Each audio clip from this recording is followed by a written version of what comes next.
ज्योतिर्मठ के शंकराचार्य पद पर दावा करने वाले अभी मुक्तेश्वरानंद ने कहा कि उन्हें यूपी पुलिस की जांच पर भरोसा नहीं है। अभी मुक्तेश्वरानंद ने कहा कि यौन शोषण का मामला बेहद संगीन है, क्योंकि वो शंकराचार्य के पद पर आसीन व्यक्ति पर लगा है। फिर चाहे आरोप झूठे हो या फिर सच्चे हो, लेकिन मामले की निष्पक्ष जांच होनी चाहिए।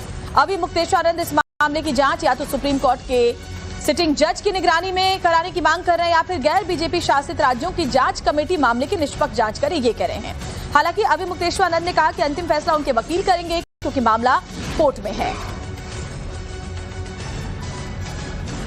तो बड़ी खबर आपको बता रहे हैं, उत्तर प्रदेश की पुलिस पर जांच पर भरोसा नहीं है, अभी मुक्तेश्वरानंद कह रहे हैं, क्योंकि पहले से ही वो ये आरोप लगा रहे हैं कि ये द्वेष की वजह से उनके खिलाफ मामला दर्ज करवाया गया है। बहुत ही संगीन मामला है दोनों ही दृष्टि से। अगर शंकराचार्य ने ऐसा किया है तो भी बहुत संगीन है, और अगर शंकराचार्य ने नहीं किया है और उनके ऊपर बनावटी डाल दिया गया तो भी संगीन है। तो संगीन तो है ही है, इसलिए इसकी सामान्य जांच नहीं हो सकती है, बहुत निष्पक्ष और बहुत विशेष जांच होनी चाहिए। तो लोगों ने यही कहा है कि जो उत्तर प्रदेश की पुलिस है वो तो अपने मुखिया के निर्देश पर ही चलती है, इसलिए इससे जांच की संभावना कम है। लोगों ने ये कहा है कि या तो सुप्रीम कोर्ट का कोई सिटिंग जज या गैर भाजपा शासित राज्यों की पुलिस मिलकर के कोई कमेटी बनाए और बारीकी से विषय की जांच करे। तो देखिए क्या होता है। इस पूरे विवाद के बीच सीबीआई के पूर्व डायरेक्टर एम नागेश्वर राव ने स्वामी अभी मुक्तेश्वरानंद से मुलाकात की। ये मुलाकात वाराणसी के श्री विद्या मठ में हुई, जहां पर एक कमरे में दो लोगों में 25 मिनट की मुलाकात हुई। बताया जा रहा है कि प्रयागराज में हुए पालकी विवाद और यौन शोषण से आरोपों को लेकर के ये मुलाकात हुई है। तो बड़ी खबर आपको बता रहे हैं, इस पूरे मामले को लेकर के जो भी अपडेट सामने आ रहे हैं। दरअसल सीबीआई के पूर्व डायरेक्टर एम नागेश्वर राव स्वामी अभी मुक्तेश्वरानंद से मिलने पहुंचे। वहां पर दोनों की मुलाकात हुई वाराणसी के श्री विद्या मठ में, जहां की स्वामी अभी मुक्तेश्वरानंद हैं, वहां पर ये मुलाकात हुई। बताया जा रहा है कि एक कमरे में इन दोनों के बीच मुलाकात हुई है और 25 मिनट तक ये मुलाकात चलती रही। प्रयागराज में जो माघ मेले के दौरान पालकी विवाद हुआ था, स्नान को लेकर विवाद हुआ, और उसके बाद से लगातार जिस तरह से ये पूरा मामला गर्माता जा रहा है और अब यौन शोषण के आरोप भी लगे हैं, पॉक्सो एक्ट में केस दर्ज हुआ है, उसको लेकर के मुलाकात हुई है।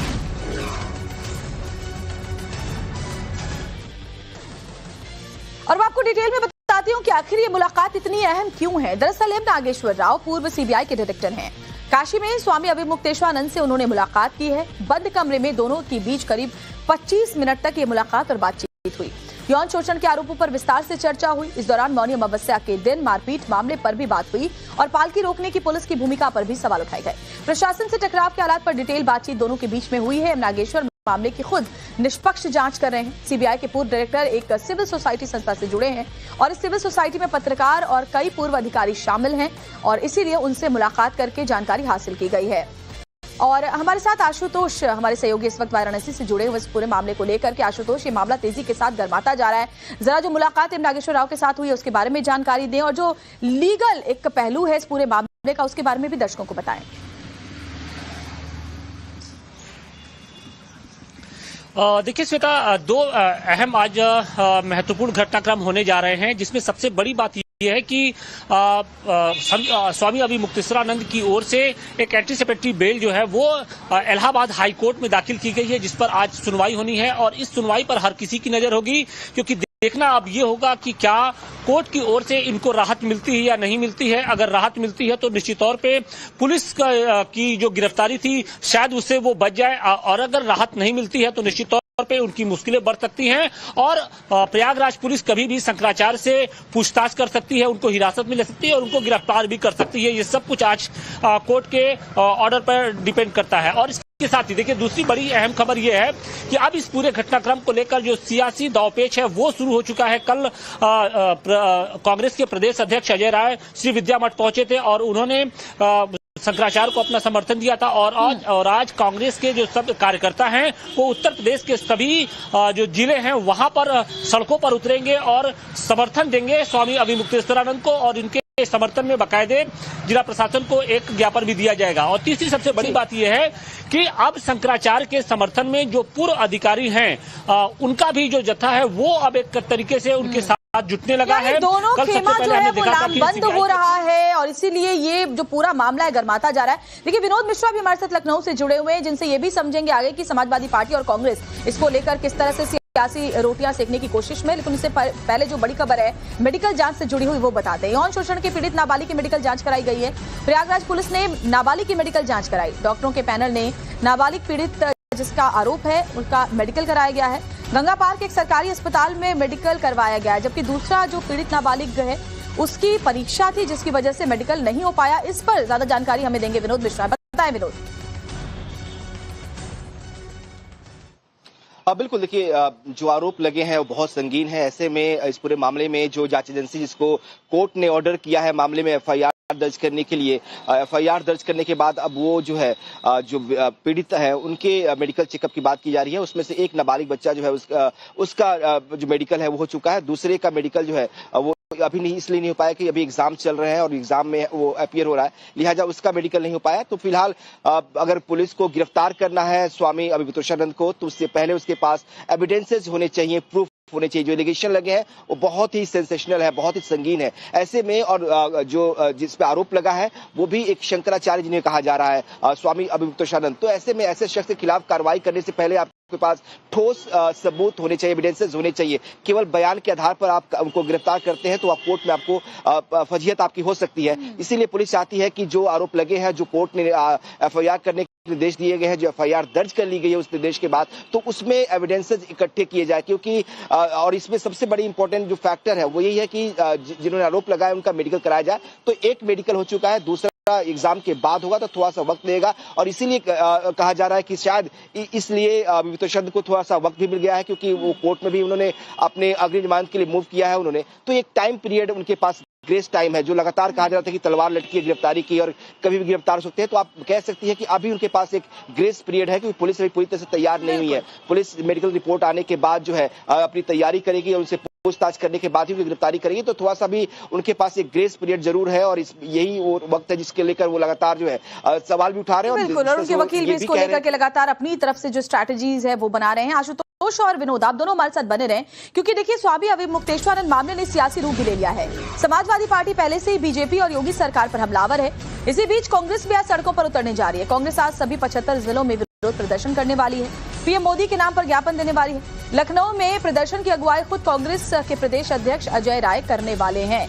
तो आज कांग्रेस कार्यकर्ता सड़कों पर उतरेंगे। उससे पहले अजय राय ने जब बात की थी उन्होंने ये भी कहा था कि अगर गिरफ्तारी होती है तो कांग्रेस कार्यकर्ता सड़कों पर उतरेंगे।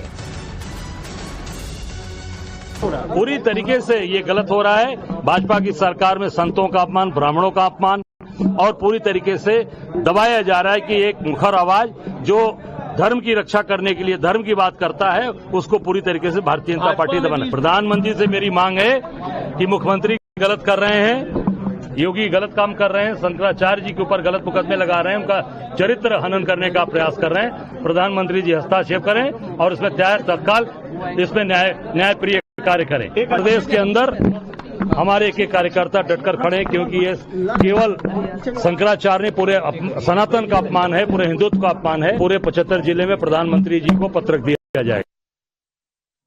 सरकार और सरकार का कामकाज एक दिन में नहीं समझ में आएगा। पिछले 10 साल का कामकाज देखें तो मुझे याद है कि शुरुआती समय से ही ये सरकार लोगों को झूठा फंसा रही है। अपने चिन्हित अधिकारियों को पोस्ट करना, उनके अधिकारियों से मनमर्जी काम कराना और पॉलिटिकल जो लीडर्स हैं उन पे झूठे मुकदमे लगाना। एक लंबी सूची है जिसमें समाजवादी पार्टी विपक्ष के लोग जेल गए हैं और अब ये सरकार इस सीमा पर लांग गई है कि अपने धर्मगुरु पूजनीय शंकराचार्य केवल हमारे नहीं बल्कि पूरे सनातन धर्म के सबसे पूजनीय शंकराचार्य हैं और उन पे ये आरोप लगना ये दुखद भी है, निंदनीय भी है और सरकार का काम करने के तरीका समझ में आ रहा है। और कुछ और जानकारियां आपको देखिए पॉक्सो एक्ट में ये एफआईआर दर्ज हुई है अभिमुक्तेश्वरानंद पर और बीएनएस की धारा 351(3) में एफआईआर दर्ज करवाई गई है। बहुत ही संगीन आरोप है। आपराधिक धमकी में उम्र कैद तक की सजा का प्रावधान है। पॉक्सो एक्ट अधिनियम 2012 में केस दर्ज किए गए हैं। धारा 51, 6, 3, 4 की उपधारा 2 और साथ ही पॉक्सो एक्ट की धारा 16 और धारा 17 के तहत एफआईआर दर्ज करवाई गई है। यानी कि अगर अपराध साबित होता है तो 20 साल तक की जो सजा है वो मिल सकती है। और ऐसे में आशुतोष हमारे साथ जुड़े हुए हैं। आशुतोष, बहुत ही संगीन आरोप हैं और जो धाराएं लगाई गई हैं वो भी बहुत ही गंभीर हैं, लेकिन जरूरी यह है कि पुलिस के पास पुख्ता सबूत भी इस बाबत हो, तभी वो जाकर के आगे कोर्ट में प्रूव कर पाएगी। और इसीलिए पुलिस भी पुरजोर तरीका आजमा रही है और कोशिश यही है कि जल्द से जल्द सबूत इकट्ठा किए जा सके। बिल्कुल, देखिए, और यही वजह भी है कि पुलिस की जो कार्रवाई है उसमें देरी हो रही है, क्योंकि हमने देखा था कि जब प्रयागराज की पॉक्सो कोर्ट ने एफआईआर दर्ज करने के आदेश दिए तो उसके बाद एफआईआर तो दर्ज हो गई, लेकिन अभी उसमें कोई पुलिसिया कार्रवाई होती हुई दिखाई नहीं दे रही है, क्योंकि मामला बेहद संवेदनशील है। शंकराचार्य का वो पद होता है जो सनातन का सर्वोच्च पद माना जाता है और ऐसे में सनातन के सर्वोच्च पद पर आसीन किसी व्यक्ति से पूछताछ करना या उसको हिरासत में लेना या गिरफ्तार करना, उसके पहले जो पुलिस है वो पूरा होमवर्क कर लेना चाहती है। और यही कारण भी है कि देखिए, सबसे पहले जो पुलिस थी वो हरदोई पहुंची और हरदोई में जो वहां पर नाबालिग थे जिन्होंने यह आरोप लगाया था यौन शोषण का, उनका मेडिकल कराया जाता है। और इसके बाद देखिए, अब उसके साथ ही और जो सबूत होंगे उनको जुटाना पुलिस के लिए बेहद महत्वपूर्ण होगा। और इसमें वो सारे सीसीटीवी कैमरे खंगाले जाएंगे कि क्या जिस वक्त ये घटना हुई उस वक्त जो नाबालिग बच्चे थे क्या वो वाकई उनके आश्रम में उनका जो उस वक्त जो मठ था वहां पर गए थे या नहीं गए थे, यानी संगम क्षेत्र में। ये सारे जो सबूत होंगे उनको इकट्ठा करेगी और इकट्ठा करने के बाद ही शंकराचार्य के पास पहुंचेगी और उसके बाद उनसे पूछताछ या फिर आगे की जो भी कार्रवाई होगी वो शुरू होगी। और यही कारण भी है कि देखिए, प्रशासन की ओर से फूक फूक कर कदम उठाया जा रहा है, तो दूसरी तरफ शंकराचार्य लगातार ये ताल ठोक रहे हैं। उनका ये कहना है कि कोर्ट में अगर कोई सीडी सौंपी गई है तो उस सीडी को सार्वजनिक किया जाए, उस सीडी में कौन है, क्या है, किन हालात में बनाया गया है, इसके बारे में लोगों को बताया जाए, क्योंकि उन्हें अपने चरित्र पर पूरा भरोसा है। और उनका ये भी दावा है कि ये आरोप दोनों ही मायनों में बेहद महत्वपूर्ण है, क्योंकि अगर ये आरोप लगते हैं तो कहीं ना कहीं शंकराचार्य पद की जो महिमा है, जो उसका मान मर्दन करने की कोशिश की जा रही है। और अगर ये घटना हुई है तो भी क्योंकि लोगों की जो आस्था है वो सनातन से हट जाएगी। तो अब देखना ये होगा कि इस पूरे केस में पुलिस का क्या रुख होता है। पुलिस फिलहाल अभी फूक फूक कर कदम उठा रही है, अब देखना ये होगा उसका अगला कदम क्या होता है। For more of such videos do like, share and subscribe to ET Now Swadesh।